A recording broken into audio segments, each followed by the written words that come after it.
అయ్యున్నామో తండ్రి.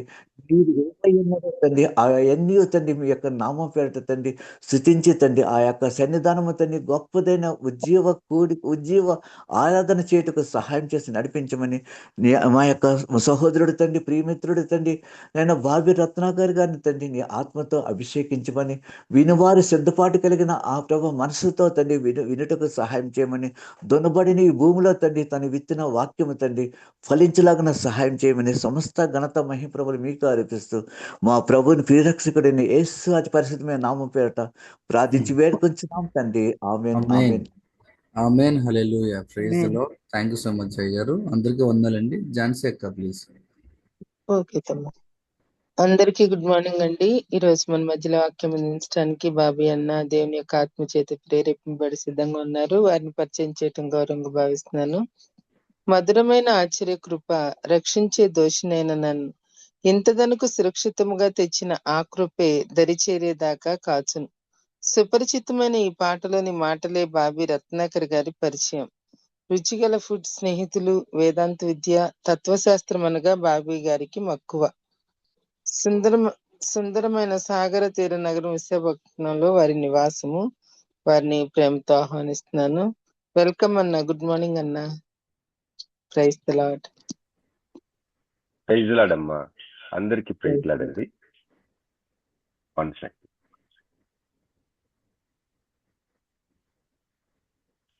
Praise lord అండి. నా వాయిస్ క్లియర్ గా ఉంది కదండి?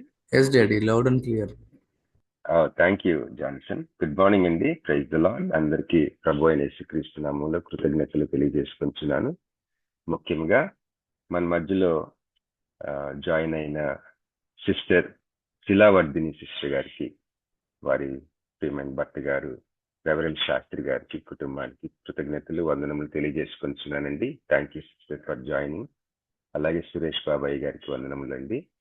మరి మన మధ్యలో కొత్తగా జాయిన్ అయిన బ్రదర్ చెన్నై నుంచి జోయల్ బాబ్ గారు, వారు చెన్నైలోని హెచ్డిఎఫ్సి బ్యాంకు ఉన్నతాధికారిగా చేస్తూ పరిచర్య చేస్తా ఉన్నారు.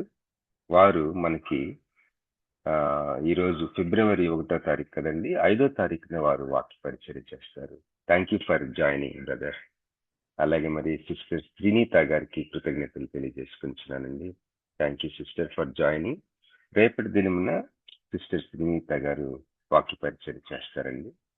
మరి చేరి వచ్చిన అందరికీ కృతజ్ఞతలు తెలియజేసుకుంటున్నాను. పాస్టర్ వాసు గారు, అలాగే సిస్టర్ సుశీల గారు from Bengaluru, thank you brother for joining. మరి ప్రార్థన చేద్దాం. ఈరోజు మరి ఉన్న సమయంలో ఎక్కువగా కవర్ చేసుకుందాం. దేవుని వాక్యం మనం చదవటం అనేది మంచిగా, చాలా మంచి విషయం. మనం దేవుని వాక్యం చదువుతా ఉన్నాం మార్నింగ్. దేవునికి స్తోత్రం. అందరం కలిసి వాక్యం చదవటం గొప్ప అనుభవం. ఎవరో కానీ చేయలేదు ఇది చరిత్రలో. చాలా రేర్గా దేవుని వాక్యం కలిసి చదువుకోవడం పెద్దగా. దేవునికి స్తోత్రం. చిన్న ప్రార్థన చేసి వాక్య పరిచర్యలోకి వెళ్దాం. దేవునికి స్తోత్రం కలిగిన దాకా ప్రార్థన చేస్తున్నాం. మహాపరిశుద్ధుడా, నాయన ప్రభా, మీకు స్తోత్రంలో చేరి వచ్చిన మీ ప్రియ బిడ్డలు, మీ సేవకులు, నాయన ఘనులైన వారందరిని బట్టి నాయన మిమ్మల్ని స్తుతిస్తూ స్తోత్రిస్తూ వందనము తెలియజేసుకుంటున్నాను. నాయన మరి వాక్యము నాయన ధ్యానం చేయించుండగా మీరు గొప్ప అద్భుతమైన కార్యములు చేయగలిగిన దేవుడు.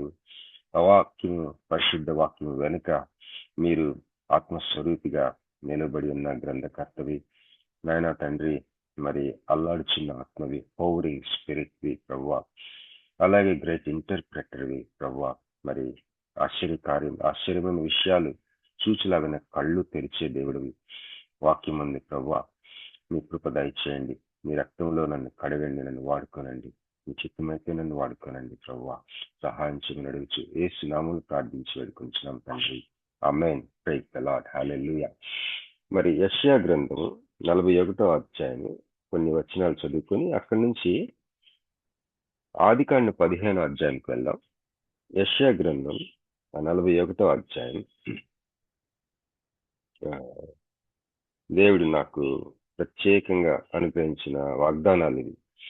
మన విశ్వాసము మరి అంచెలంచెలుగా బలపడుతూ మరి ముఖ్యంగా వాక్యాన్ని సరిగా విభజించే స్థితికి తీసుకొస్తా ఉంటుంది. వాగ్దానాలు మనం నమ్మే ఆ యొక్క ప్రోగ్రెస్ కూడా చాలా బాగుంటుంది. మొట్టమొదటిగా మనకు తెలిసినట్లుగా మనం నమ్ముతాం. రాను రాను మరి సందర్భానుసారంగా వాక్యాన్ని ఆ యొక్క ప్రిన్సిపల్స్ దాంట్లోంచి తీసుకుంటూ మనం నమ్మింది కరెక్టేనా అని ఒకసారి బేరీజ్ చేసుకుంటూ ఆ వాగ్దానాల్ని మరొకసారి బలంగా నమ్మటానికి మనం ఎంతో ఆలోచించుకుంటా ఉంటాం. అలాంటి ఆలోచన చేయడం చాలా మంచిది. ఎందుకంటే ఏదో ఉందిలే వాగ్దానం, ఏదో ఉందిలే ఒక ప్రాఫెసీ అని దాని గురించి సరైన పునాదులు వేసుకోకుండా ఉంటే మరి మన జీవితం కష్టంగా అనిపిస్తుంది. We cannot fight the warfare. మనం యుద్ధం చేయలేము సైతాన్ శక్తులతోటి. మరి ఎవరో అన్నారు, church history is the history of biblical interpretation అని. సంఘ చరిత్ర చూస్తే 2000 సంవత్సరాల చరిత్ర మనం చూస్తే ఎన్నో విషయాలు మనం చూస్తాం. అప్స్ అండ్ డౌన్స్, రకరకాలైన సంఘటనలు, రకరకాలైన విశ్వాస వీరులు. ఇంకొక ఆయన ఏమన్నాడంటే, the church history is nothing but the history of the people, persons, the Holi Spirit work in the persons lifes. వ్యక్తిగత జీవితాల్లో, వ్యక్తుల జీవితాల్లో పరిశుద్ధాత్మ యొక్క కార్యములే సంఘ చరిత్ర అని ఇంకొక ఆయన అన్నాడు. అయితే ఇక్కడ మరి వాక్యాన్ని సరిగ్గా విభజించటం, అర్థం చేసుకోవటం, దాన్ని ఇంటర్ప్రెట్ చేయటం, అదే సంఘ చరిత్ర అని.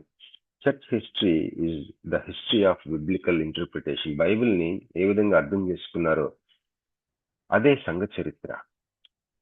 ఆ బైబిల్ని ఏ విధంగా అర్థం చేసుకున్నారో ఆ చరిత్ర చూస్తే సంఘ చరిత్ర మనకు అర్థమైపోద్ది అని. ఇంకొక ఆయన ఏమన్నారంటే, ఇది చదివి ముందుకెళ్దాం. మరి బారోమీటర్ అంటే మనకు తెలుసు కదా, వాతావరణాన్ని మరి సూచించేది. ఇప్పుడు థర్మామీటర్ మనకి జ్వరం వస్తే జ్వరం ఎంత ఉందో ఎలా చెప్తుందో, వాతావరణం ఎలా ఉందో మరి దాన్ని అంచనా వేయటానికి బారోమీటర్ అని ఒక దాన్ని వాడతారు. అయితే ఇప్పుడు నేనున్నాను అనుకోండి, నా యొక్క సోషల్, స్పిరిచువల్ కండిషన్, ఇంటలెక్చువల్ కండిషన్ని అంచనా వేయాలంటే the way I read the Bible, నేను బైబిల్ని ఏ విధంగా చదువుతానో అదే నా barometer. Barometer is the actual, the closest way చెప్పచ్చు. ఎట్లా అంటే ఒక బారోమీటర్గా దాన్ని ఉదాహరణకి పోల్చొచ్చు. మరి ఇంటలెక్చువల్ గా నువ్వు ఎలా ఉన్నావు, నీ జ్ఞాన విషయంలో, మనస్సు విషయంలో నువ్వు ఎలా ఉన్నావు, సామాజికంగా ఎలా ఉన్నావు, ఆత్మీయంగా ఎలా ఉన్నావు, నీ కండిషన్ ఏంటి, అది తెలిపేది the way you read Bible అంట. బైబిల్ని నువ్వు చదివే విధానమే అదే బారోమీటర్ అంట.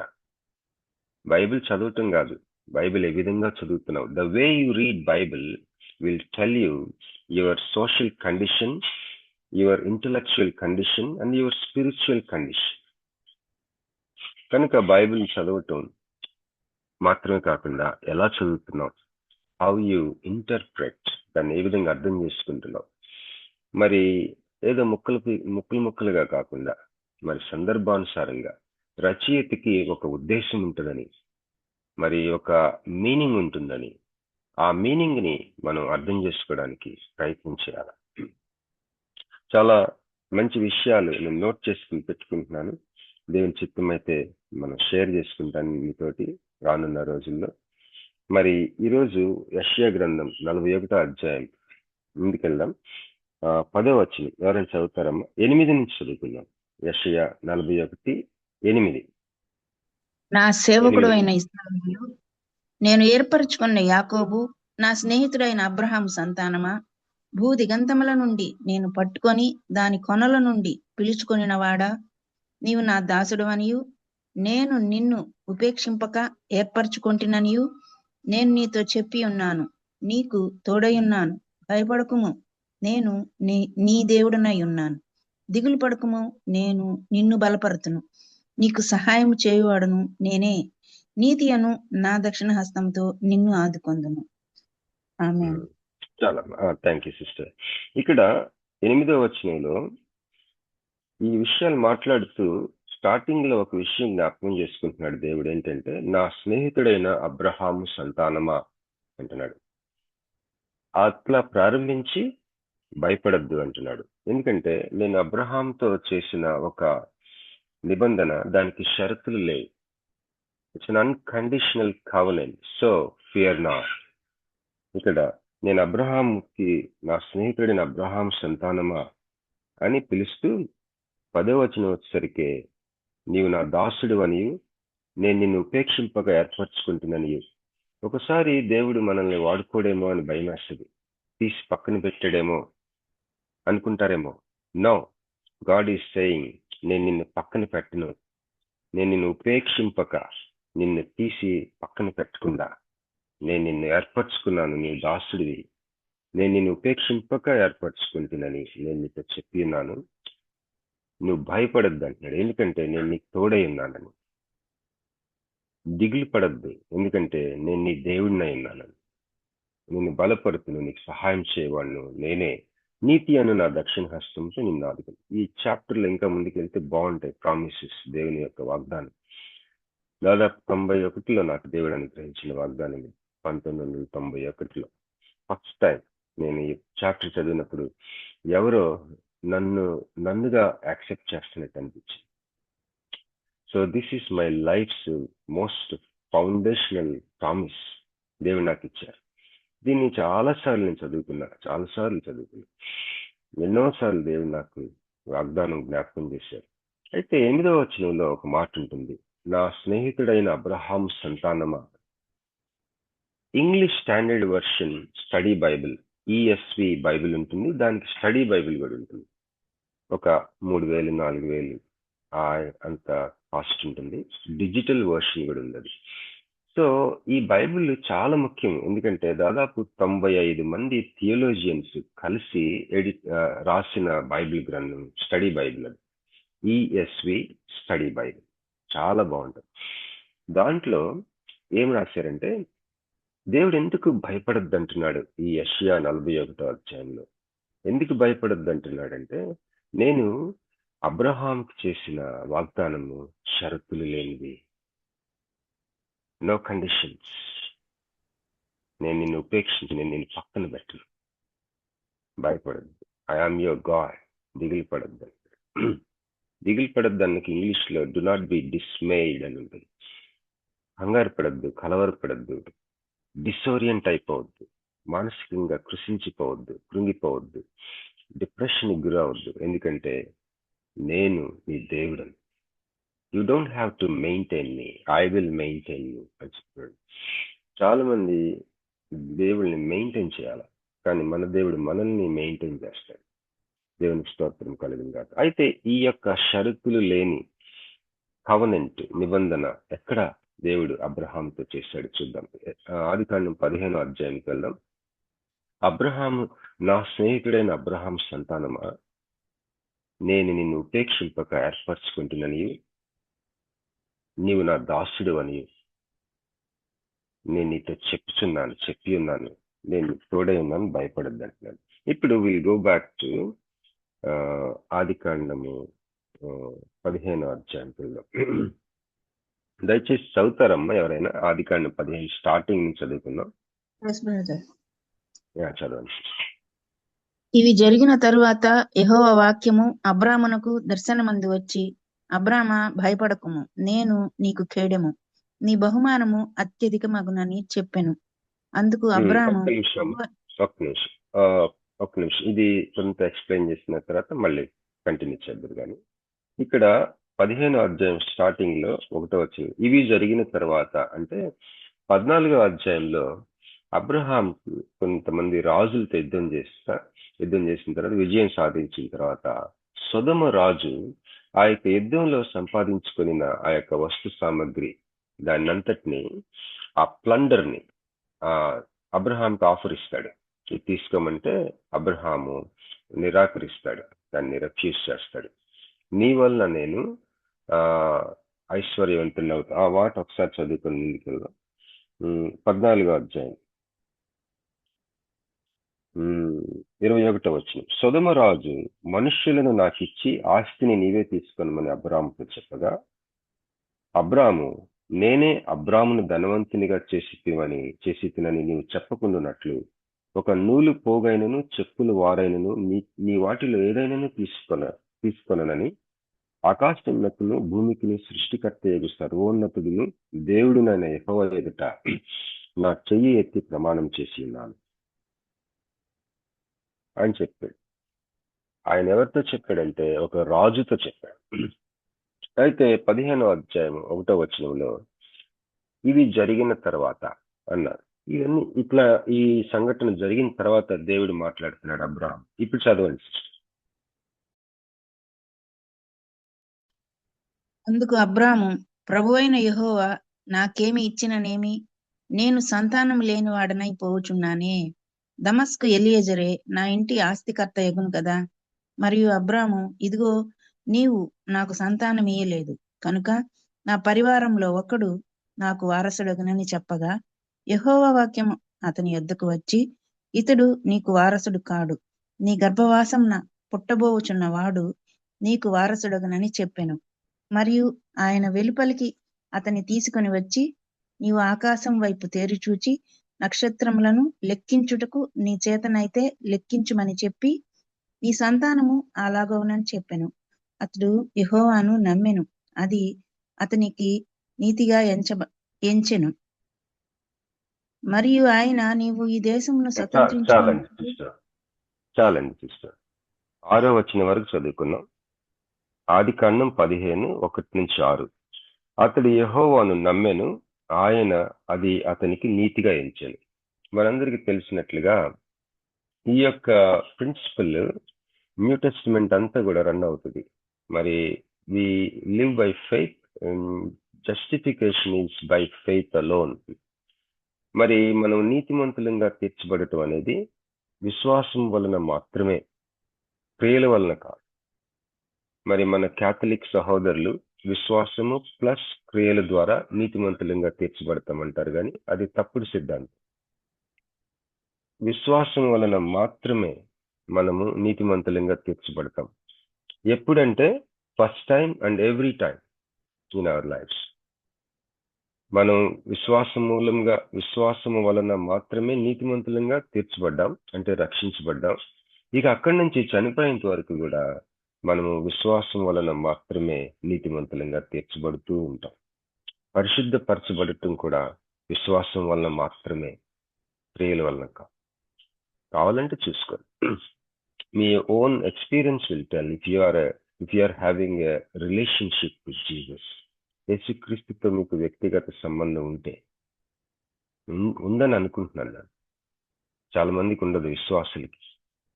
శిరస్సుని హత్తుకొనక అన్న ఒక మాట ఉంటుంది. మరి ఈరోజు నీకు యేసుక్రీస్తు ప్రభుతో ఒక వ్యక్తిగత సంబంధం ఉందా? Is God speaking to you? నిన్న డాక్టర్ కమిషనర్ గారు డేవిడ్ అనిల్ కుమార్ గారు రూతు మీద వాక్య పరిచయం చేసినప్పుడు ఒక ఫ్రేజ్ ఆయన చదివారు.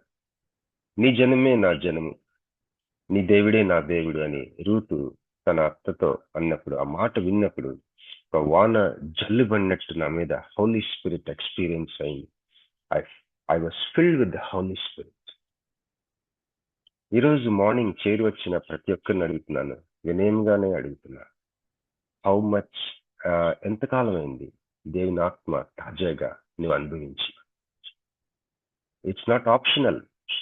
ఆంధ్ర క్రైస్తవ కీర్తనలు చూడండి. కీర్తనకారులు ఆ కీర్తనలు రచించిన వాళ్ళు 100 సంవత్సరాల క్రితం, 200 సంవత్సరాల క్రితం, 300, 400 సంవత్సరాలు బ్లెస్డ్ అష్యూరెన్స్ సాంగ్ ఎంత కాలమైంది అది రాసి. మార్టిన్ లూథర్ రాసిన కీర్తనలు ఇవన్నీ చూస్తే హోలీ స్పిరిట్ పొందుకోకుండా ఉన్నటువంటి ఆ యొక్క మన పితరులకి తెలియని విషయం అది. రక్షణ పొందుకుంటాం, పరిశుద్ధాత్మతో నింపబడటం, ఈ రెండు ఒకటిగా చూసిన పితరుల నుంచి మనం వచ్చాం. ఫ్యాన్ కి రెక్కలు సెపరేట్ కాదు కదండి. ఫ్యాన్ ఇచ్చినప్పుడు రెక్కలు కూడా ఇస్తాడు. హోలీ స్పిరిట్ తోటి నింపబడాల. It's not optional. నింపబడితే పర్వాలేదు, పంపబడి. అందుకే William Booth salvation army founder అన్నాడంట, రానున్న 100 years లో పరిశుద్ధాత్మ లేని విశ్వాసులు ఉంటారు అని చెప్పాడు. What about you today this morning? విశ్వాసం మూలంగా మాత్రమే ఇది జరుగుతుంది. పేతురు కొర్నేలి ఇంట్లో ప్రసంగం చేస్తున్నప్పుడు పరిశుద్ధాత్మ వారి మీదకి దిగి వచ్చి, that was the starting, inauguration అయింది. అన్ని జనుల మీద కుమ్మరించబట్టం. నీవు నేను అన్ని జనులు. And we believed in Jesus. యేసుక్రీస్తు నమ్మాం. ఇక్కడ అబ్రహాం ఎలా నమ్మాడో అదే విధంగా నువ్వు నమ్మావు.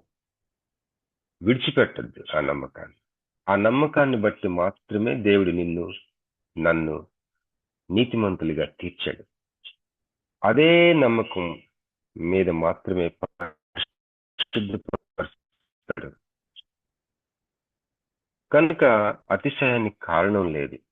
ఇంకొకరిని భూతార్థం పెట్టి ఎత్తుతానికి నీవు నేను సరిపోం. ఎందుకంటే మనం రక్షించబడిన తర్వాత పరిశుద్ధపరచబడేది విశ్వాసం వలన మాత్రమే, క్రియల వలన. ఎందుకంటే మనం పరిశుద్ధపరచబడటానికి మన క్రియలు సరిపోవు. నువ్వేం చేసినా సరిపోవు. నువ్వు విశ్వాసాన్ని ప్రేమిస్తున్నావా? ఒక్కోసారి ఒక సహోదరి గురించి చదివాను, Teresa of Avila. Mother Teresa కాదు, ఇంకొక తెరీసా. షీస్ ఫ్రమ్ అవిలా అనే ప్లేస్.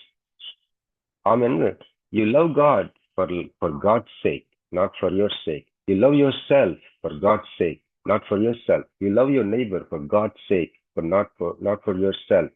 నువ్వు దేవుణ్ణి ప్రేమించు, అది ఆజ్ఞ. కానీ దేవుడి కొరకు దేవుణ్ణి ప్రేమించు.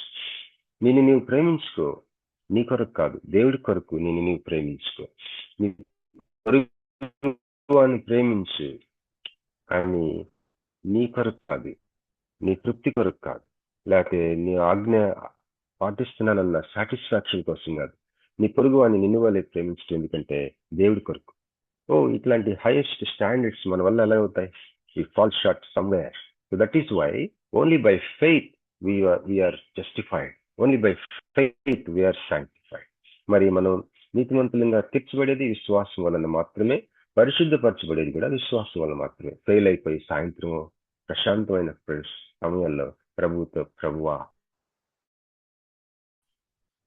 నన్ను క్షమించను, లేకపోతే ఒక పాట పాడు, thank you lord, how are you Jesus, నాయనా thank you for everything, this mega structure you are building around me. నేనేదో చిన్న అద్భుతాలు చూస్తున్నాను, కానీ నా చుట్టూ నువ్వు నిర్మించిన అద్భుతమైన జీవితం అనే కట్టడం చూస్తే thank you, I worship you అని ఎప్పుడైతే నీ విశ్వాసాన్ని ఆయనతో పదిలిపరుచుకుంటూ పొందుపరుచుకుంటూ నీ వ్యక్తిగత సంబంధాన్ని ఆయనతో ఆస్వాదిస్తూ సహవాసం చేస్తుంటావో, పరిశుద్ధత అనేది ఆపాదిస్తూ ఉంటాడు, ఇంపార్ట్ చేస్తుంటాడు నీ మీదకి. You have to receive the holiness from God. You cannot produce it కదా. సో ఇక్కడ అతడు యెహోవాను నమ్మెను, ఆయన అది అతనికి నీతిగా ఎంచెను. ఇక్కడ అబ్రహాము తనకి చిల్డ్రన్ లేరని బాధపడతా ఉన్నాడు. మరి నేను నీకు కేడము, నిజమే, నువ్వు రాజులు ఇచ్చిన ఆఫర్ని త్రోసివేసావు, నన్ను అంతగా నమ్మావు, నేనంటే అంత అతిశయం నీకు అబ్రహాం, నువ్వు నా ఫ్రెండ్వి, నా స్నేహితుడు, నేను నీకు కేడము, ఐఎమ్ యువర్ షీల్డ్, నీ బహుమానం అత్యధికమగులు చెప్తే అబ్రహాం బాధపడుతున్నాడు. ఇంత నాకేమి ఇచ్చిన యెహోవా, నాకేమి ఇచ్చిననేమి, నేను సంతానం లేని వాడిని పోతున్నానే, దమస్కు ఎలియాజరే నా ఇంటి ఆస్తి కర్తయ్యను కదా.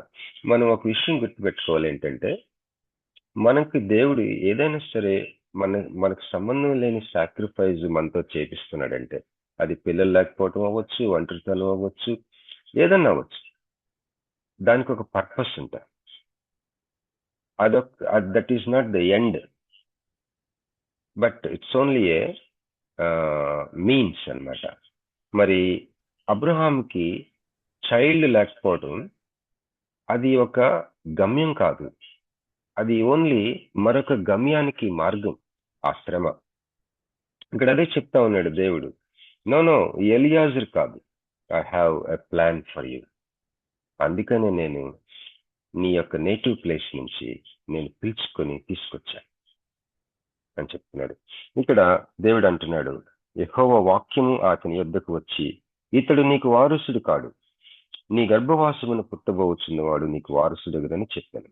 మరియు ఆయన వెలుపలికి అతన్ని తీసుకుని వచ్చి, నీవు ఆకాశం వైపు తేరి చూచి నక్షత్రములను లెక్కించుటకు నీ చేతనైతే లెక్కించమని చెప్పి నీ సంతానం అలాగు అవునని చెప్పింది. అతడు యెహోవాను నమ్మెను, ఆయన అది అతనికి నీతిగా ఎంచాడు. 7వ వచనం, మరియు ఆయన నీవు ఈ దేశమును స్వతంత్రించుకున్నట్లు దాని నీకు ఇచ్చుటకు కల్దీయుల ఊరను పట్టణంలో నుండి నిన్ను యువతలకు తీసుకుని వచ్చిన యెహోవాను నేనే అని చెప్పినప్పుడు, ఇప్పుడు తన పర్పస్ చెప్తా ఉన్నాడు దేవుడు. ఇదిగో, ఈ దేశాన్ని నువ్వు స్వతంత్రించుకోవడానికి కోసం నువ్వు పిల్లలు లేరని బాధపడుతున్నావు కదా, కానీ నాకైతే ఒక ఉద్దేశం ఉంది, నాకైతే నీ జీవితంలో ఒక చిత్తం ఉంది అబ్రహామా అంటున్నాడు దేవుడు. దేవుడి చిత్తం ఉంటది నీ జీవితంలో, దేవునికి ఒక ప్లాన్ ఉంటది, దేవునికి ఒక పర్పస్ ఉంటది. దేవుని ప్లాన్ చాలా స్పెషల్ గా ఉంటది, ప్రత్యేకమైన ప్లాన్ ఉంటది. అయితే మనము బిబ్లికల్ థియాలజీ అంటారు కదా, అంటే బైబిల్ అంతటిని కూడా మనం దృష్టిలో పెట్టుకొని ఒక విషయాన్ని అర్థం చేసుకోవాలి. వై వి సఫర్ అంటే, మనం ఆదాము నుంచి కానీ చూసుకున్నట్లయితే, మీరు ఆలోచించినట్లయితే, మరి ఆదాము తన మహిమను పోగొట్టుకున్నాడు కాబట్టి, మహిమను విషయంలో దేవుడు మరి రెస్టోర్ చేయటం అంటే అది ఎంత అంటే పునరుద్ధానంతో సమానం. అది కనుక మనం శ్రమ పడతాం, కనుక మనం ఏమి కంగారు పడిన అవసరం. ఎవ్రీ టైం యు మరి కొండ మీద యేసయ్య రూపాంతరం పొందాడు కదా, అట్లానే మనం రూపాంతరం పొందటానికి దేవుడు శ్రమల్ని మనకు అనుగ్రహిస్తాడని ఒక కోణంలో మనం అర్థం చేసుకోవచ్చు శ్రమల్ని. సో 25 సంవత్సరాల పైనే, దాదాపు 100 సంవత్సరాలు వచ్చిన దాకా పిల్లలు లేకపోవటం అది శ్రమే. దేవుడి వాగ్దానం ఉంది కానీ జరగట్లా, అది ఇంకొక శ్రమ. చాలా కష్టం అట్లా పేషెన్స్ తోటి ఉండటం. మరి నీ జీవితంలో శ్రమ ఏముందో నీకే తెలుసు. కానీ శ్రమ ఉండటం అనేది ఒక గమ్యం కాదు, ఆ శ్రమ అనేది ఒక మార్గం. దేవుడు ఇంకొక గమ్యం ఉంది నీ జీవితంలో. శ్రమ అనేది కేవలం ఒక ప్రయాణం ఇంకొక గమ్యం వైపు. ఇక్కడ అబ్రహాం చెప్తున్నాడు, నీకు చిల్డ్రన్ లేరని నువ్వు బాధపడుతున్నావు కదా, కానీ నీ జీవితంలో నాకు ఒక డెస్టినీ ఉంది, నీ జీవితంలో ఒక గమ్యం నేను రాసి పెట్టించా నా హార్ట్ లో, నా హృదయంలో. అబ్రహామా, నీ జీవితంలో ఒక పర్పస్ ఉంది, నాకు ఒక గమ్యం ఉంది. ఏంటంటే అది 7వ వచనం, ఈ దేశమును స్వతంత్రించుకున్నట్లు దాని నీకిచ్చుటకు నీ నేటివ్ ప్లేస్ అయిన ఊరు అన్న ఆ యొక్క పట్టణంలో నుండి నిన్ను యువతలకి తీసుకుని వచ్చిన యెహోవాను నేనే. ఈరోజు మనం ఎన్నో ఏమంటారు, మన గతం చూసుకుంటే, మన జర్నీని మనం చూసుకుంటే భలే ఆశ్చర్యం వేస్తాం. God has singled out you. దేవుడు నిన్ను ఒక్కోసారి అబ్రహాం లాగానే నిన్నొక్కలనే పికప్ చేసుకున్నాడు, నిన్ను రీలొకేట్ చేసి ఉండొచ్చు. నీ ఒక్కడి జీవితంలో, నీ ఒక్కదాని జీవితంలోనే దేవుడు కొన్ని నీకు మాత్రమే చేశాడు. అబ్రహాం లాగా ఒక పర్పస్ ఉంటుంది. దేవునికి స్తోత్రం కలిగిన గాక. అందుకే మనం జీవిత కథలు కూడా చదవాలండి. సరే, ముందుకెళ్దాం. సిస్టర్ ఎవరైనా, ప్రసిద్ధ సిస్టర్ గారు 8వ వచనం చదువుతారమ్మా? ఆదికాండము 15:8. అతడు ప్రభువైన యెహోవా నేను దీన్ని స్వతంత్రించుకొనిదనని నాకెట్లు తెలియననగా, ఆయన 3 ఏండ్ల పెయ్యను, 3 ఏండ్ల మేకను, 3 ఏండ్ల పొట్టేలును, ఒక తెల్ల గువ్వను, ఒక పావురపు పిల్లను నా యొద్దకు తెమ్మని అతనితో చెప్పెను. అతడు అవన్నీ తీసుకొని వాటిని నడుమకు ఖండించి దేని ఖండమును దాని ఖండమునకు ఎదురుగా నుంచెను. పక్షులను అతడు ఖండింపలేదు. గద్దలు ఆ కళేబరముల మీద వాలినప్పుడు అబ్రాము వాటిని తోలివేసెను. ప్రొద్దుగుంకపోయినప్పుడు అబ్రామునకు గాఢ నిద్ర పట్టెను. భయంకరమైన కటిక చీకటి అతని కమ్మగా, ఆయన, నీ సంతతి వారు తమది కాని పరదేశమందు నివసించి ఆ దేశపు వారికి దాసులుగా నుందురు. వారు 400 ఏండ్లు వీరిని శ్రమ పెట్టుదురు. వీరు ఎవరికి దాసులవుదురో ఆ జనమునకు నేనే తీర్పు తీర్చుదును. తరువాత వారు మిక్కిలి ఆస్తితో బయలుదేరి వచ్చెదరు. నీవు క్షేమముగా నీ పితరుల యొద్దకు పోయేదవు.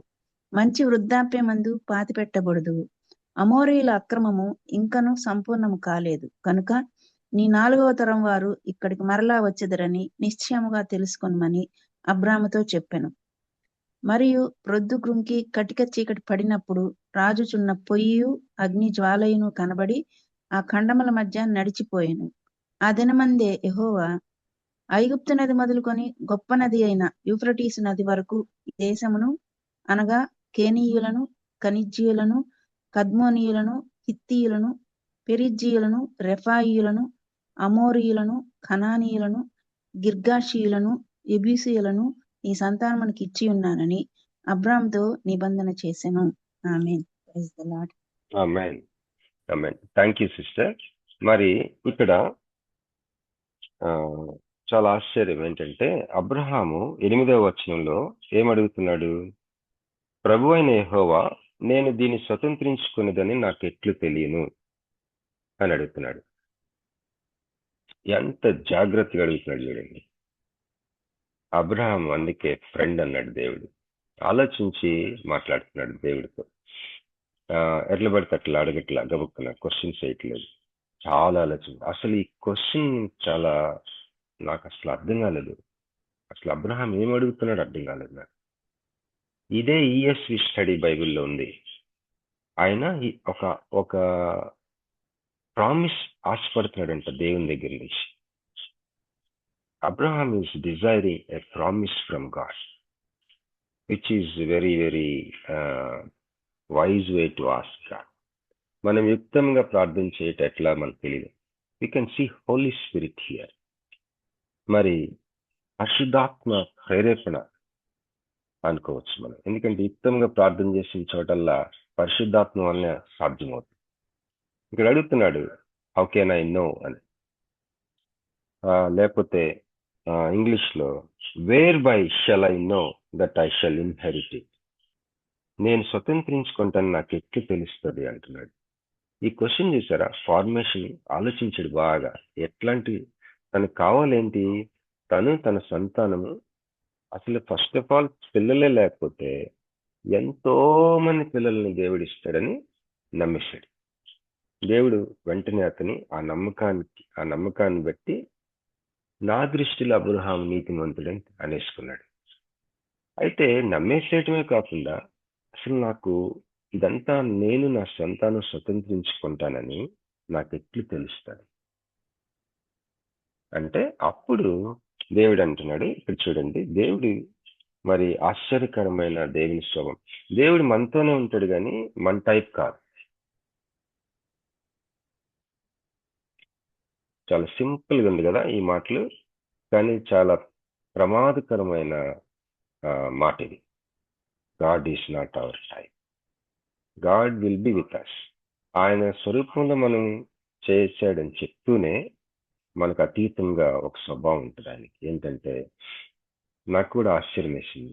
మామూలుగా చెప్పచ్చు కదా, ఎందుకు ఈ 3 ఏళ్ల పెయ్య, 3 ఏళ్ల మేక, 3 ఏళ్ల పొట్టేలు, ఒక తెల్ల గువ్వ, ఒక పావురు పిల్ల నా యొద్దకు తెమ్మని చెప్పాడు. ఏంటి ఈ స్వభావం అనిపించింది నాకు. మీరు కూడా ఆలోచించండి.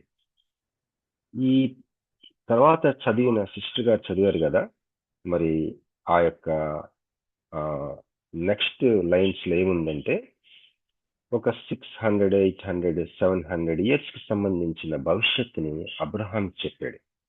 మామూలుగా చెప్పచ్చు కదా, ఈ బలెందుకు? ఈ 3 ఏళ్ల పెయ్యి అంటే ఒక పెద్ద సైజు ఎద్దు అనమాట, లేకపోతే ఒక ఆవు లాంటిది. ఆవు ఉంటది కదా, పెయ్య, ఆవు, ఆక్స్ అనమాట. ఇంగ్లీష్లో ఏంటంటే హైఫర్ అని ఉంటుంది అనుకుంది. హైఫర్ అంటే ఒక ఆవు. It's big size. 3 years అంటే పెద్దది. దాన్ని 2 ముక్కలు చేసి పెట్టాడు. అలాగే 3 పొట్టేలు, 3 మేక, 3 పొట్టేలు, ఒక తెల్ల గువ్వ, ఒక పౌరు పిల్ల. అతడు అబ్రహాము అవన్నీ తీసుకొని వాటిని నడుముకు ఖండించి దేని ఖండమును దాని ఖండముకు ఎదురుగా ఉంచాడు. పక్షుల్ని ఖండించలేదు. గద్దలు కళేబరం మీద వాలినప్పుడు అబ్రహాము వాటిని తోలివేసింది. ఊహించుకుందాం, ఒక పెద్ద ఒక ప్లాట్ఫామ్ లాంటి దాని మీద ఒకలాంటి ప్లేస్ లో ఇవన్నీ పెట్టి అబ్రహాం అక్కడ కూర్చున్నాడు. దేవుడు తెమ్మని చెప్పాడు. దేవుడు వాటిని బలి కోరుతున్నాడని అర్థమైంది. వాటిని 2 ముక్కలు చేసినప్పుడు ఎంత కష్టమై ఉంటది ఆ ముక్కలు చేయటం. తర్వాత ఎంత రక్తం ప్రవహించుంటది ఆ ఏరియా అంతా, అదంతా రక్తంతో నిండిపోయి ఉంటది. అది సీన్. అప్పుడు ప్రొద్దుగ్రింకబోయినప్పుడు అబ్రహామునకు గాఢ నిద్ర పట్టెను. భయంకరమైన కటిక చీకటి అతని కమ్మగా, ఆయన నీ సంతతి వారు తమది కాని పరదేశమందు నివసించి ఆ దేశపు వారికి దాసులుగా నుందురు. వారు 400 ఏండ్లు వీరిని శ్రమ పెట్టిరు. ఎవరికి దాసులు ఆ జనమునకు నేనే తీర్పు తీర్చుదును. తర్వాత వారు మిక్కిలి ఆశతో బయలుదేరి వచ్చేదారు. నీవు క్షేమంగా నీ పితరుల యొద్దకు పోయేది, మంచి వృద్ధాప్యమందు పాతి పెట్టబడు. అమోరీయుల అక్రమము ఇంకను సంపూర్ణం. కనాను ఏ దేశంలో అయితే అబ్రహాం ఉన్నాడో అక్కడ ఆ దేశము, కనానీయులకి మరి పేరు అమోరీయులని జనరల్ గా వాడతారు.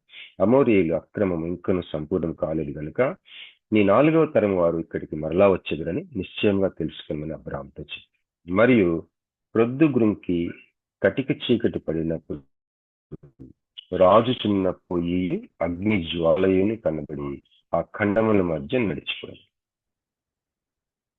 ఆ దినమందే యెహోవా ఐగుప్తు నది మొదలుకొని గొప్ప నది అయిన యూఫ్రటీస్ నది వరకు ఈ దేశమును, అనగా కేనీయులను, కనిజ్జీవులను, కద్మోనీయులను, హిత్తీయులను,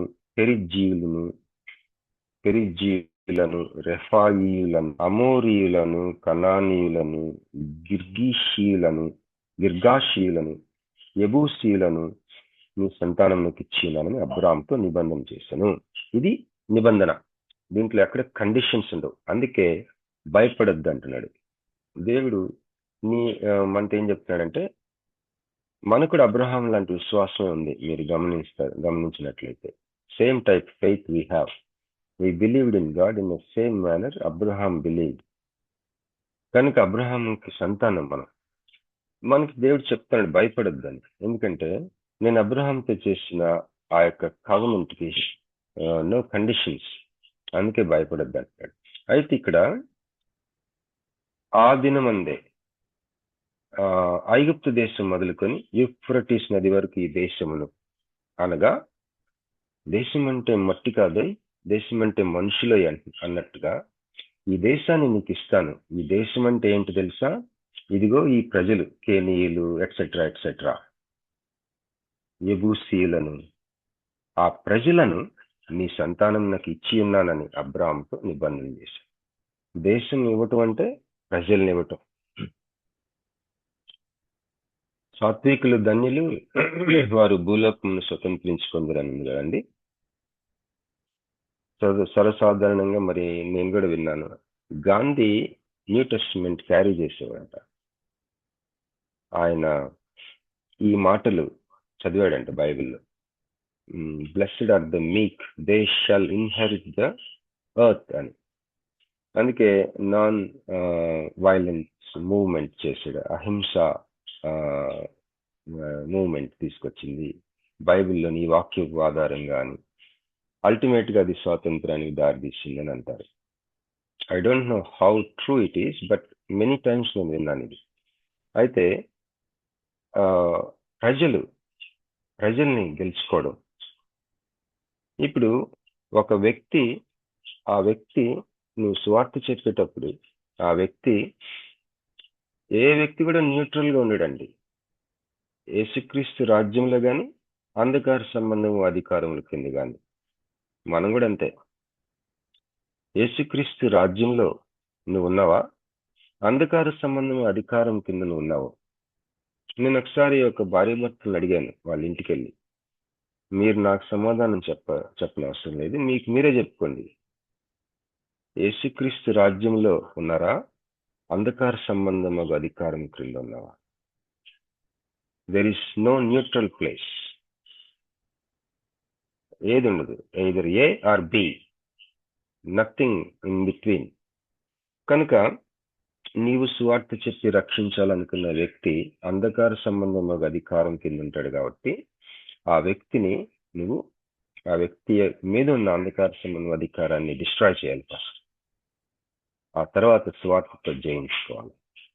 ఆ వ్యక్తికి సంబంధించిన సమస్తం నీదే. అవునా కాదా?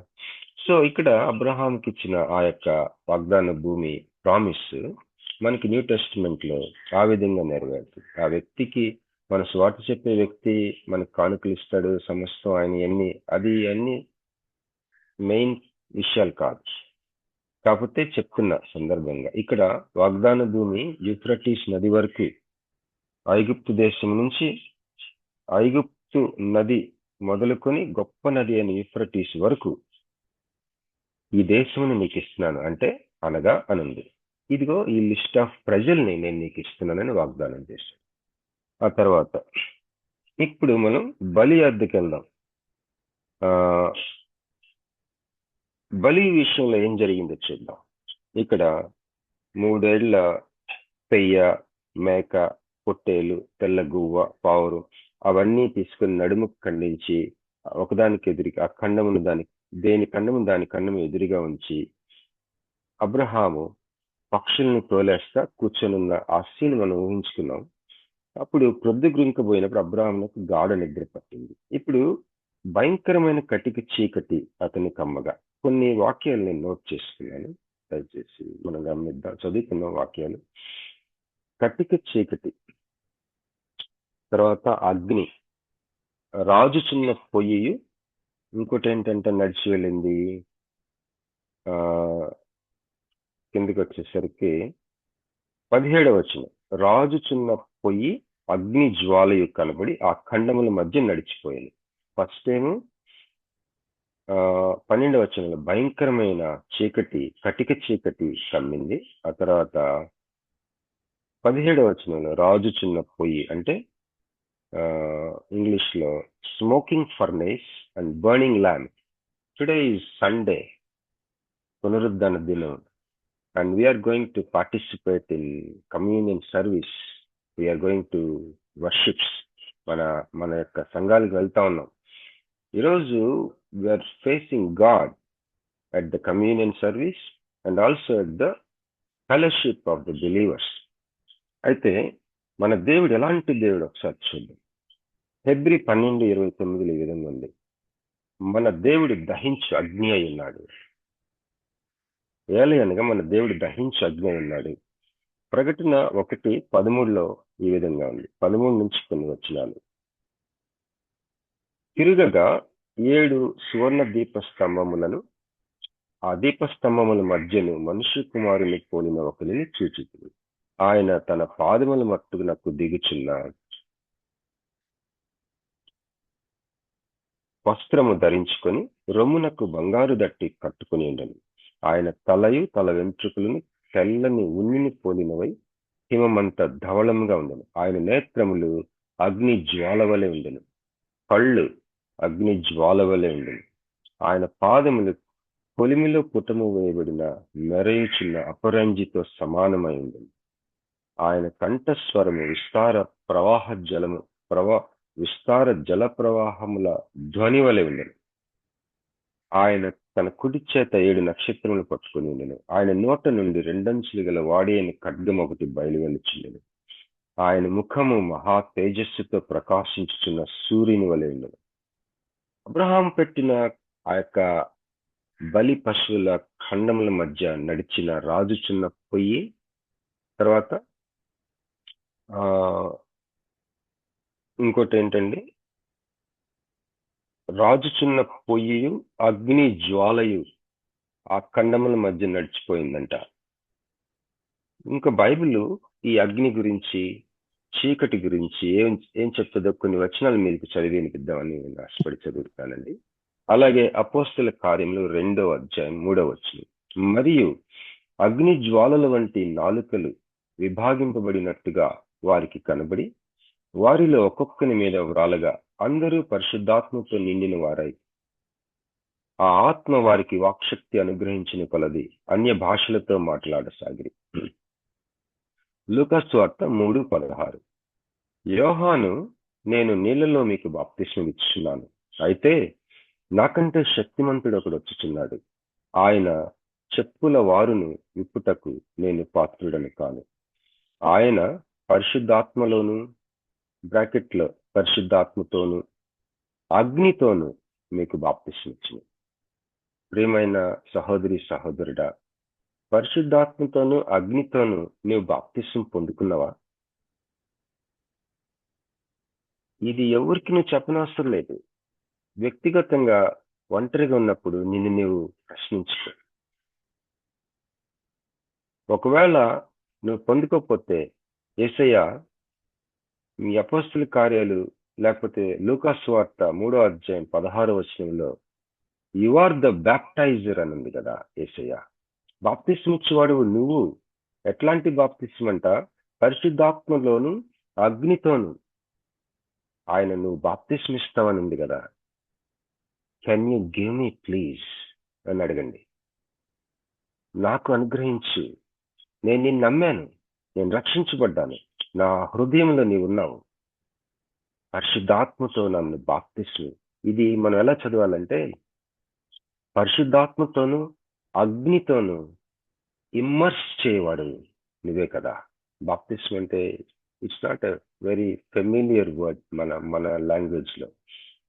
నన్ను ముంచువాడు నువ్వు కదా, పరిశుద్ధాత్మతో ముంచేసేవాడు అంట కదా, అగ్నితో ముంచేవాడు అంట కదా.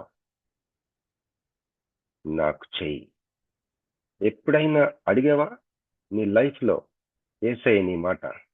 లేకపోతే నాకుందని అనుకుంటున్నావా? పరిశుద్ధాత్ముడు నీలో ఉంటాడు.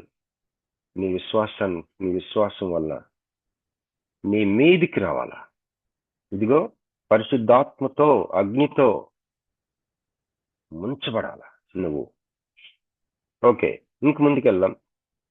ఎప్పుడైనా సరే ఈ వాక్యాన్ని 16వ వచనం లూకా 3:16లో ఏముంటది? ఆయన పరిశుద్ధాత్మలోను అగ్నితోను మీకు బాప్తిస్మం ఇచ్చును అన్నమాట. ఆ నెక్స్ట్ వచనం ఖచ్చితంగా చదవాలా. ఈ రెండు కలిపి చదువుకోవాలి మనం. 17వ వచనం చదువుతాం. ఆయన చేతిలో ఉన్నది. ఆయన తన కళ్ళమును బాగుగా శుభ్రము చేసి తన పొట్టులో గోధుమలు పోసి ఆరుని అగ్నితో పొట్టు కాల్చివేయనని అందరితో చెప్పాను. ఈ రెండు వచనాలు మనం కలిసి చదువుకోవాలి. The baptism of the Holi spirit, పరిశుద్ధాత్మతోను అగ్నితోను బాప్తిజం ఇవ్వటం. అలాగే ఆయన చేతిలో ఉన్నది. ఆయన తన కళ్ళమును బాగుగా శుభ్రము చేసి తన పొట్టులో గోధుమలు పోసి. The very purpose of baptizing you with the Holi spirit and fire is to cleanse us, purge us and burn with unquenchable fire. మన మీదకి వచ్చే ఆయన పరిశుద్ధాత్మ అగ్ని మనలో ఉన్న చాఫ్నంతటిని, చెత్త అంతటిని, అది ఆరుని అగ్నితో ఆ పొట్టంతటిని కాల్చేయటానికి వస్తుంది. దీనికి ఏం చేయాలంటే వ్యక్తిగత రహస్య ప్రార్థన నీ జీవితంలో చాలా అవసరం. ఇక్కడ యెషయా గ్రంథం 43వ అధ్యాయంలో ఒక మాట చదువుకుని విల్ కమ్ బ్యాక్. 6:21 అయిందండి. 5 minutes నేను క్లోజ్ చేస్తాను. యెషయా గ్రంథం 43వ అధ్యాయంకి వెళ్దాం. ఆ వచనం ఒకసారి నేను చూస్తానండి. బాగుంటది ఈ అధ్యాయం కూడా.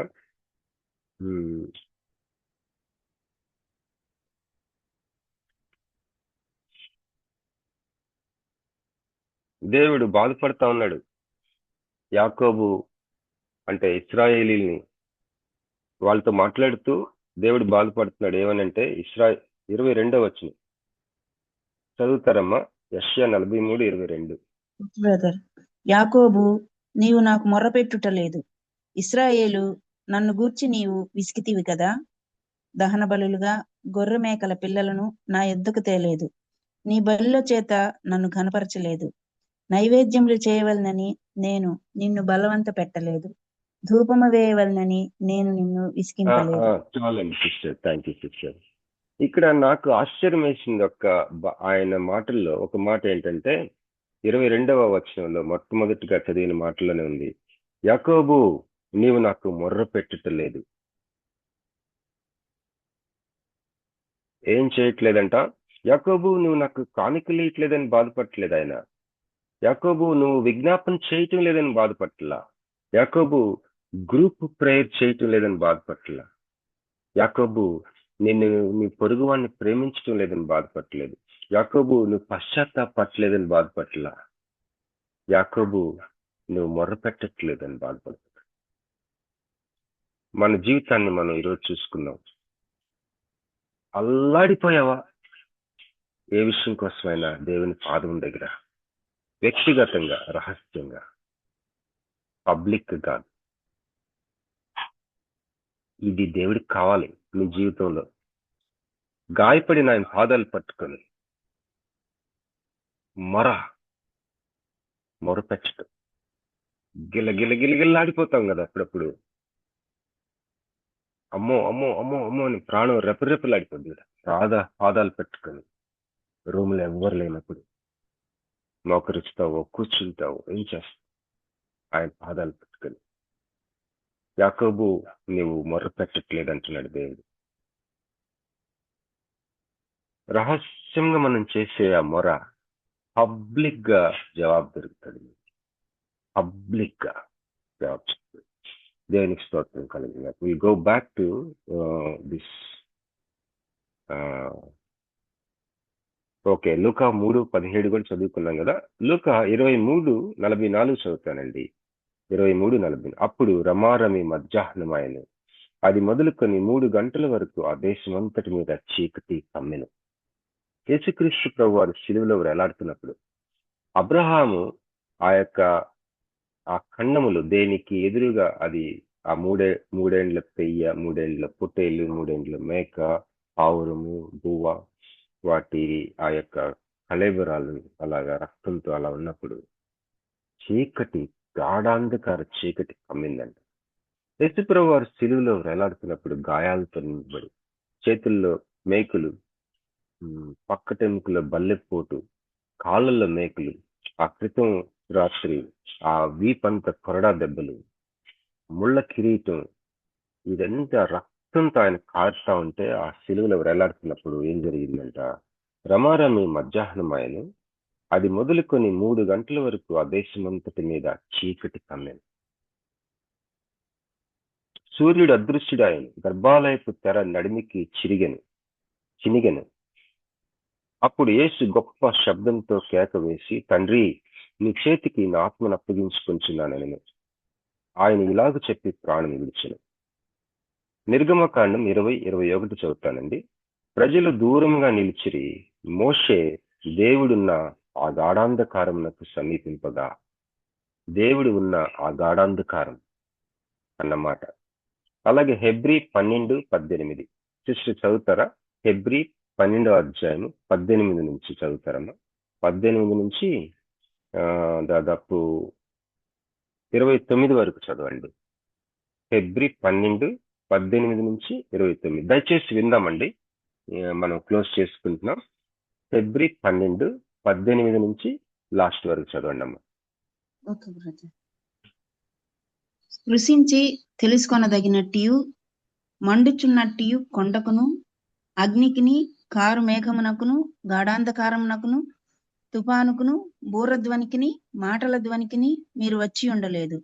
ఒక జంతువైనను ఆ కొండను తాకిన ఎడల రాళ్లతో కొట్టబడవలనని ఆజ్ఞాపించిన మాటకు వారు తాళలేక, ఆ ధ్వనిని వినిన వారు మరి ఏ మాటయు తమతో చెప్పవలదని బతిమాలుకొనిరి. మరియు ఆ దర్శనం ఎంతో భయంకరంగా ఉన్నందున మోషే, నేను మిక్కిలి భయపడి వణుకుచున్నానని, ఇప్పుడైతే సీయోను కొండకును, జీవముగల దేవుని పట్టణమునకు అనగా పరలోకపు యెరూషలేమునకును, వేవేల కొలది దేవదూతల యొద్దకును, పరలోకమందు వ్రాయబడి ఉన్న జ్యేష్ఠుల సంగమునకును వారి మహోత్సవమునకును అందరి న్యాయాధిపతి అయిన దేవుని యొద్దకును సంపూర్ణ సిద్ధి పొందిన నీతిమంతుల ఆత్మల యొద్దకును క్రొత్త నిబంధనకు మధ్యవర్తి అయిన యేసునొద్దకును హేబెలు కంటే మరి శ్రేష్టముగా పలుకు ప్రోక్షణ రక్తమునకును మీరు వచ్చి ఉన్నారు. మీకు బుద్ధి చెప్పుచున్న వారిని నిరాకరింపకుండానట్లు చూచుకొనుడి. వారు భూమి మీద నుండి బుద్ధి చెప్పిన వానిని నిరాకరించినప్పుడు తప్పించుకొనకపోయిన ఎడల పరలోకం నుండి బుద్ధి చెప్పుచున్న వానిని విసర్జించు మనము తప్పించుకొనకపోవుట మరి నిశ్చయం కదా. అప్పుడు ఆయన శబ్దము భూమిని చలింప చేసెను. కానీ ఇప్పుడు నేను ఇంకొకసారి భూమిని మాత్రమే కాక ఆకాశమును కూడా కంపింపచేతును అని మాట ఇచ్చి ఉన్నాడు. ఇంకొకసారి అను మాట చెలింప చేయబడినవి నిలుకడుగా ఉండు నిమిత్తము అవి సృష్టింపబడినవన్నట్టు చెలింప చేయబడినవి బొత్తిగా తీసివేయబడినని అర్థమిచ్చుచున్నది. అందువలన మనము నిశ్చలమైన రాజ్యమును పొంది దైవ కృప కలిగి ఉందము. ఆ కృప కలిగి వినయ భయభక్తులతో దేవునికి ప్రీతికరమైన సేవ చేయుదము. ఏలయనగా మన దేవుడు దహించు అగ్ని అయి ఉన్నాడు. ఆమేన్. Praise the lord. ఆమేన్. ఆమేన్. Thank you sister. ఈ వాక్యంలో మనం చదవబడిన వాక్యం హెబ్రీ పత్రిక 12వ అధ్యాయంలో ఇక్కడ ఒక మాట అంటున్నాడు చూడండి. అగ్నికిని గాఢాంధకారమునకు ఒక లిస్ట్ ఆఫ్ థింగ్స్ చెప్తూ స్పృశించి తెలుసుకొనదగినట్టు మండుచున్నట్టు కొండకును అగ్నికిని గాఢాంధకారమునకును ఎట్సెట్రా ఎట్సెట్రా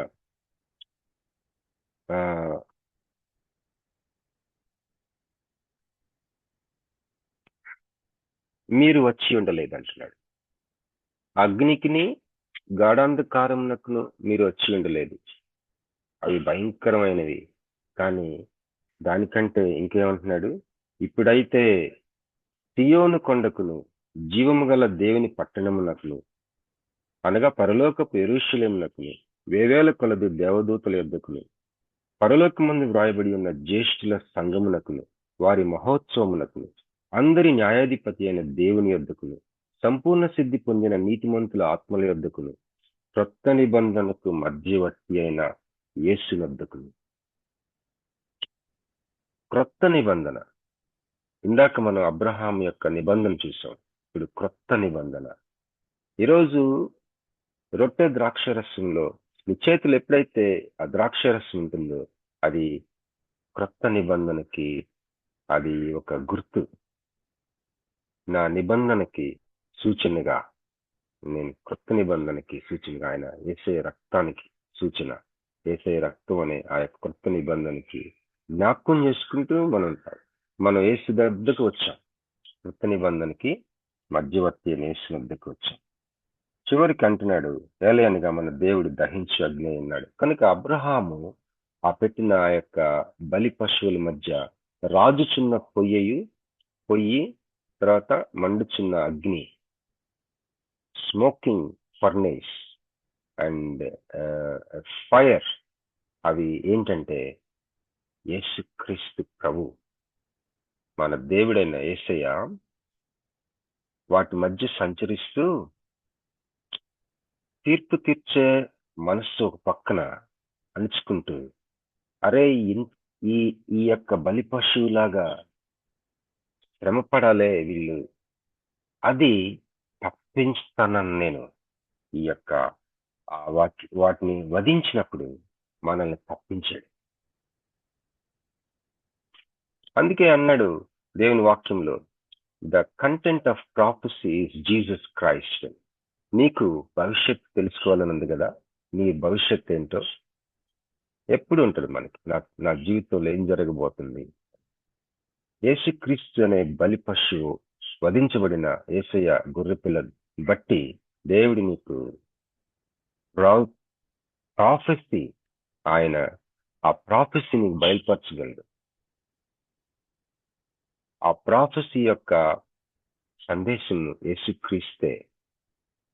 కనుక మనకు అనుగ్రహించబడిన ప్రాఫెసీస్ అవ్వచ్చు. దేవుని సేవకులు నీ తల మీద చేతులించి ప్రార్థించినప్పుడు కొన్నిసార్లు నిజమైన దేవుని సేవకులు వారు ప్రవచనాత్మకంగా నీ భవిష్యత్తు గురించి చెప్పుండొచ్చు, లేకపోతే ఒక్కొక్కసారి నీకే దర్శనాల ద్వారా, కళల ద్వారా, మరి ముఖ్యంగా వాక్యం ద్వారా బయలుపరచుండొచ్చు. యేసుక్రీస్తు అనే బలి పశువు వధించబడిన దాన్ని బట్టి నీకు దేవుడు నీ భవిష్యత్తుని బయలుపరిచే దేవుడై ఉన్నాడు.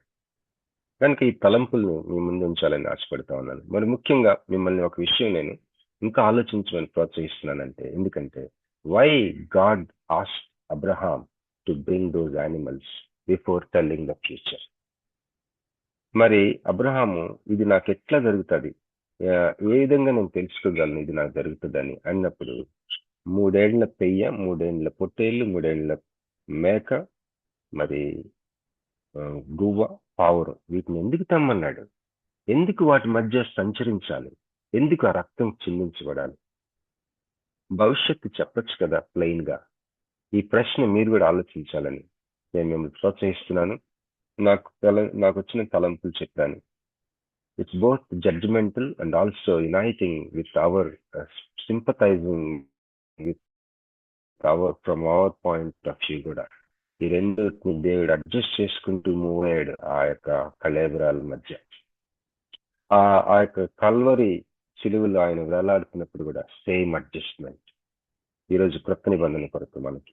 సో ఈ విషయాలు మీరు ఆలోచించాలని, ఈ విషయాలు మనం డైజెస్ట్ చేసుకోవడానికి ప్రయత్నం చేద్దామని. Connect the dots and will get the edifying picture. దేవుని స్తోత్రం కలిగినాక సేమ్ లింక్, సేమ్ టైం అండి, ఎవ్రీ డే. మరి దేవుడు ఈ నెల మంచి అద్భుతమైన స్పీకర్స్ మనకు అనుగ్రహించారు. దేవుని స్తోత్రం కలిగిన గాక. కొద్దిగా టైం ఎక్కువ క్షమించండి. Over to sister Jhansi Gudapati గారు. Thank you. Praise lord brother. దేవుని నామంలో ఇది మన గాడ్స్ అన్కండిషనల్ లవ్ గురించి ఆదికాండం 15వ అధ్యాయం ద్వారా సజీవుడకు ప్రభు అయిన యేసుక్రీస్తు శిలువ ప్రేమను సాక్షాత్కరింపజేసిన బాబీ గారికి వర్చువల్ ప్రేయర్ ఫెలోషిప్ తరపున కృతజ్ఞతలండి.